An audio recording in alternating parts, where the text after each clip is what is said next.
You're about to embark on the 7 methods of use for the inertial wave. Hi, I'm Dave Parisi. Vibrations, oscillations. Do you remember those crazy bobblehead dolls? A light tap causes the head to bobble and oscillate. Our job as the user of the inertial wave is to keep the tubes in a constant rather than in a resting position. Hi, I'm Dave Parisi, the inventor of the inertial wave. Today, we're going to learn the 7 methods of use. Right now, we have it anchored to a sled. Don't even think about the sled. This could be a wall with 2 studs behind it. It could be a squat rack, a bike rack, fencing, rails. You could be at a park. So let's not think about that. Just know that these rail straps are attached 24 to 36 inches apart, about waistline high. There's 7 methods of use with the inertial wave. And there's a specific pattern that we go through, oscillating waves, and they're done for a specific reason. I'm going to go through just the names of the 7 methods of use. The first one is called the inertial wave. The second one we're going to show is called the hero wave. The third one we're going to show is called Crossfire. From there, I'm going to go into a thunder slap, a super typhoon, an oxygen thief. And we're going to show those 7 methods. But before I get into it, once you hold these tubes in front of you, I want you to get into an athletic posture. It's called triple flexion. Notice that my ankles, my knees, and my hips are slightly flexed. If you're a golfer, if you're a tennis player, think about that athletic posture that you're in, addressing the ball as a golfer, or getting ready for the serve from tennis. Okay, it's called a ready position. So get in that athletic stance, strong and stable position. I want you to take the tubes into an equilibrium. That means they're not moving. Okay, they're just stagnant. Then I want you to walk back about 6 to 8 inches. And what's happening right now, because I'm in this row position, is I'm getting a little bit of retraction from the posterior chain, unlike other things that we know of, like battling ropes that automatically flex the anterior chain. So we're going to engage the posterior chain, get in this position, and we're going to try to take this equilibrium into what's called a constant. A constant is motion. So we're disrupting the inertia by keeping this energy in the tubes, trying to hear that oscillating wave sound. I'm staying very loose. I'm not stiff and standing tall. I'm working with it. It's almost like I'm trying to shake water off my hands.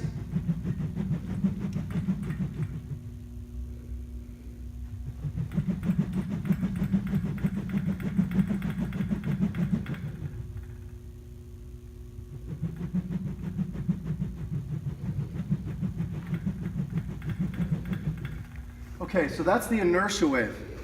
It never hits the ground. You take it from an equilibrium, you walk back, you get in your athletic posture. Then you start to disrupt the equilibrium into what's called a constant, where you keep the energy in the tubes. In your mind, always think center of gravity, right? Or the center of the tubes. That's where the energy's coming from, okay? A wave and a trough, like a wave, so as it rises and as it falls. The second one we're going to go into is a tribute to our veterans. 5% of our company goes to ECAD, training service dogs for veterans. So we really appreciate your business. The hero wave sounds like a drum roll. It's a single oscillation and it hits the ground. It goes something like this. Remember, it's not out here. Pull it in like a row. Get in that athletic posture.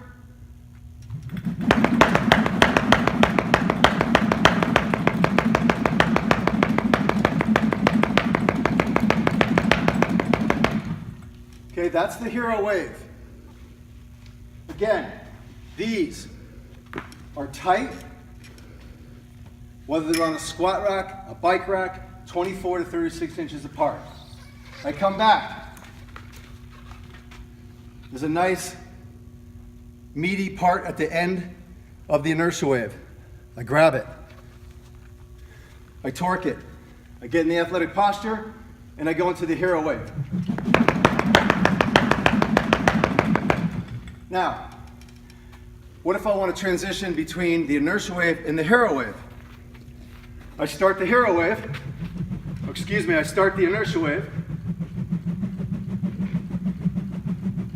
I let that constant slow down. Then I go into the hero wave. Let it slow down. I go into the inertial wave.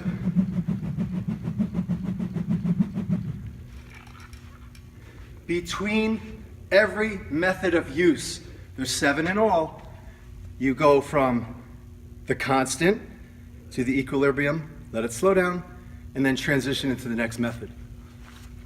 The third one I'm going to do is called the thunder slam. Both hit the ground at the same time.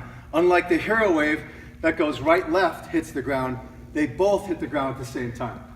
This is the thunder slam.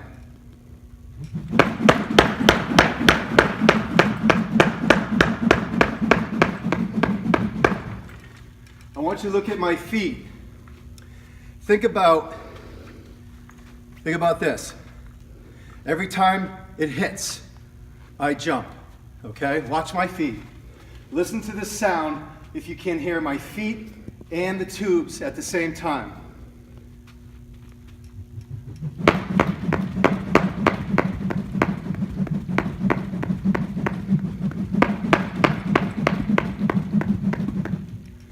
So I'm in the air when the tubes hit. Try to get that, it takes a little bit of coordination. The 7 methods of use were created not to do in exactly the same order. Let's say you're really efficient and mechanically inclined to do the Oxygen Thief, the Super Typhoon, and the Hero Wave, and you love it, and it feels great. Well, then you perfect that and practice that, and then you go to the others. But once you get all 7, cognitively just use your head and say, okay, I am much more coordinated transitioning from the Oxygen Thief to the Super Typhoon to the Crossfire than I am from the Hero Wave, etc., etc. So yes, there are 7 methods of use, but as long as you're segueing from one method to the next, literally just letting the tube slow down and going right into it, you'll be fine. But today, right now, I'm going to show you the Oxygen Thief. But first, I want to go over something. A basic squat, obviously, we all know how to squat. Okay, triple flexion. When we squat, our knees don't go forward. We want to actually initiate the squat with our hip right here and come back. The reason I say that is because I want to make sure that when you land, you go through the 3 steps of a squat. Acceleration, deceleration, and stabilization as far as the platform is concerned. Here's what I mean. When I jump, I just don't want to stop and jolt and put all the force load into my knees. When I jump, I want to decelerate, accelerate, and decelerate again. So I want to decelerate, accelerate, decelerate. When I land, I must go down. So land, go down, okay? Very important when you're doing the Oxygen Thief. The Oxygen Thief is the thunder slam with the jump. You're probably asking yourself, well, when do I jump? Coordination, timing. Think about it. When do you want to jump? Coordinated and timing. I hit the ground.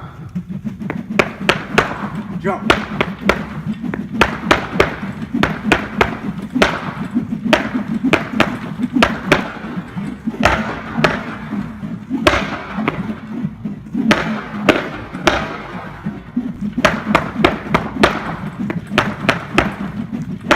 So with the Oxygen Thief, you decide when you want to jump. There's 3 more methods out of the 7 that we haven't seen. I'm about to show you one of the easier ones called Crossfire. I'm going to start in a training wheel environment just so you could get the hang of it, and then show you how I transition into the actual 7th method of what's called the Crossfire. The Crossfire is an anti-rotation, something that I might not have mentioned in the start of this video. Make sure your feet are no more than your shoulder width apart. I do see people online posting on social media with their legs really wide. Okay, remember, you're creating oscillating waves, trying to engage deep, stabilizing musculature, as well as the outer muscles that expand over a certain number of joints that give you strength and power. So you're getting the best of both worlds. So challenge those worlds by keeping your feet together. Okay, if you want to keep them totally together, that would be great in certain movements. I'm going to show you now the Crossfire. Put the two ends together totally. Grab them with one hand. Pull them into that athletic posture right to your belly button. Use your whole body. Get those tubes to follow each other. Notice the tubes following each other. They're on a tabletop. Those tubes are sliding along a tabletop, smooth, flat surface. They don't go up, they don't go down, they stay right on that tabletop, and listen for that wind.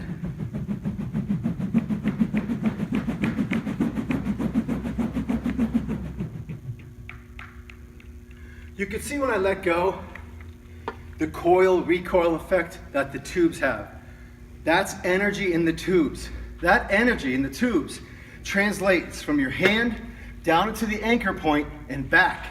Okay, the best way I could explain it, if you take a pebble and you drop it in a puddle, okay, the stone goes in the middle of that puddle and the rings emanate outward. So it originates into the puddle and emanates out. And that's what's happening. All this energy is going in your body and you'll feel it. You will feel it. Your muscles engage tremendously, besides the heart spiking. Once you get that motion, watch what I do with my hands. Now, there's one in each hand, but I haven't let them leave one another. My hands are still together, but I have a tube in each hand. So I went from two, right? And I slowly released until one was in each hand. One is in each hand. And now I just open them up. Okay? They're about 2 inches apart. Don't come out here.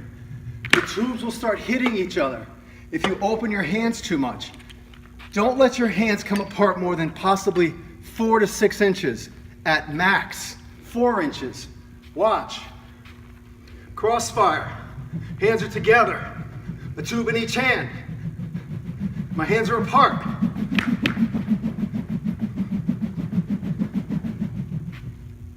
And that's the Crossfire. I equate the double over, one of the 7 methods of use, to like juggling balls. And I say that in a cognitive aspect because it's very easy for me to take these two tubes and start to rotate them around each other, and the tubes will hit. What we want to do is called circumduction. The double over is circumduction. I want to take my arm, right, and rotate it inward or clockwise. I want to take this arm and rotate it clockwise, right? And it's in with the wrist too. It's a lot of finesse with the wrist. So if I use one tube, I just start to make a circle with one tube, right? And I take the other tube and I just start making a circle. I can make mini circles. So if you get used to just making a mini circle with the tube, again, this is the training wheel effect. Just make a mini circle.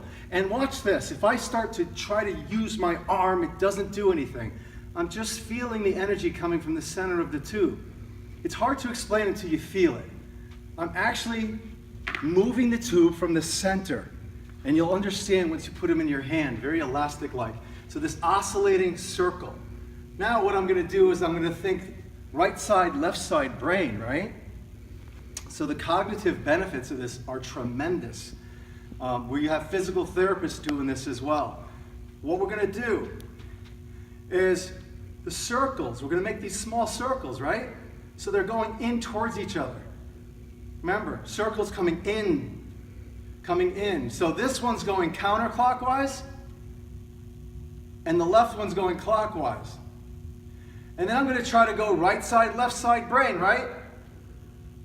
Circles. And once I get that, where they don't leave midline, if you drive a straight line, draw a straight line down the center, they're still on their own territory. I want to go over each other.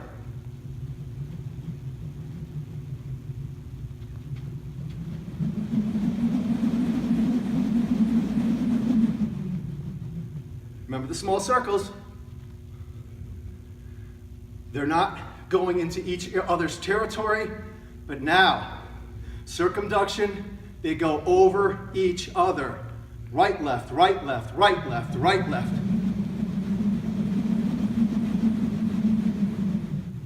And when you do that, automatically, excuse me for being winded, automatically you're going to feel your feet want to transition. The base of support, or the platform to which you're in while you're utilizing this oscillating wave, the 7 method called the double over, it's going to make you want to run a little bit. Go for it. Okay, start moving and get the whole body engaged. Another 7 method of use in that category, as you're segueing through, is called the Super Typhoon. As we know, the typhoon is the strongest hurricane on record. So the typhoon is also the strongest when you're engaging the outer muscles and the deep stabilizing muscles, because you're also doing anti-rotation. So there's a lot going on in the Super Typhoon, a lot of coordination and skill. The Super Typhoon is just you turning your body 1/4 to the right or to the left, facing the opposite direction as you're doing the Crossfire. But you also have a force load pulling you towards your anchor points. So there's a lot of muscles engaging for stability and balance as well. Do you remember the Crossfire? That's what it's going to look like the whole time you're doing the Super Typhoon. Okay, so I grab the 2 tubes together and I hold them together and I never let them go during the Super Typhoon. So you're always going to have at least one hand during the transition. Okay, I start to go into the Crossfire. I slowly turn. I still keep this Crossfire, see that? Then I grab and I help the 2 hands out.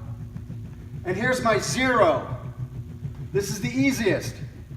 I come out to my level 5. I come out to my level 10.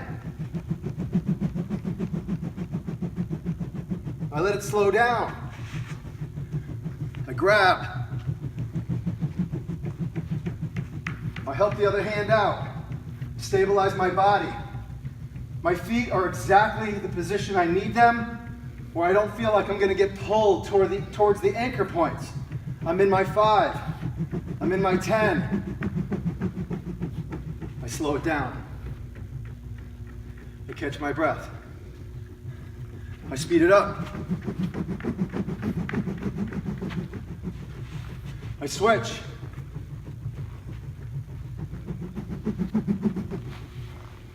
I slow it down. Now,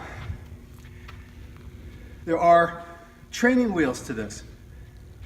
Drop a tube. Matter of fact, drop a tube for every method. Look, inertial wave.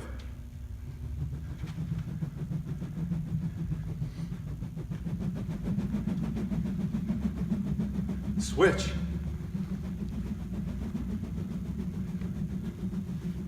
Slow it down. Hero wave.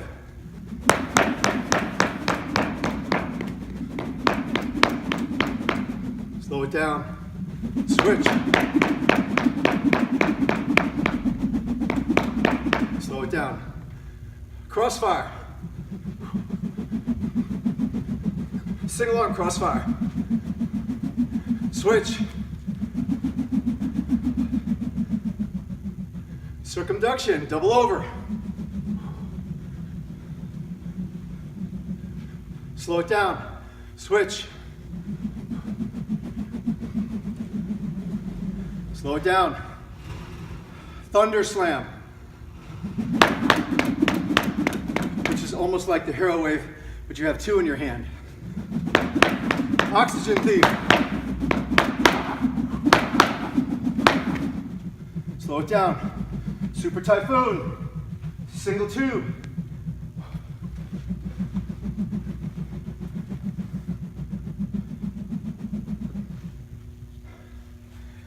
So, there's always a way to regress, right? With any exercise program you're on, there's regression and progression. So, master the 7 methods of use before you just try to get right into it. When you master the 7 methods of use and learn how to transition from one to another, letting it slow down to that equilibrium before you go into the constant, before you go into the actual pattern or the method, take it slow. Everything could be regressed. You don't have to go through the inertial wave like this, but you could go through it like this. Okay, remember, there's a starting point to everything. Those are the 7 methods of use as part of your metabolic conditioning program. For additional requests, quantity discounts, or to become a distributor or affiliate, please email us at help@inertiawave.com. That's help@inertiawave.com. Thank you for your purchase of the Inertial Wave, and please refer to the video tutorial, Creative Ways to Anchor Your Inertial Wave.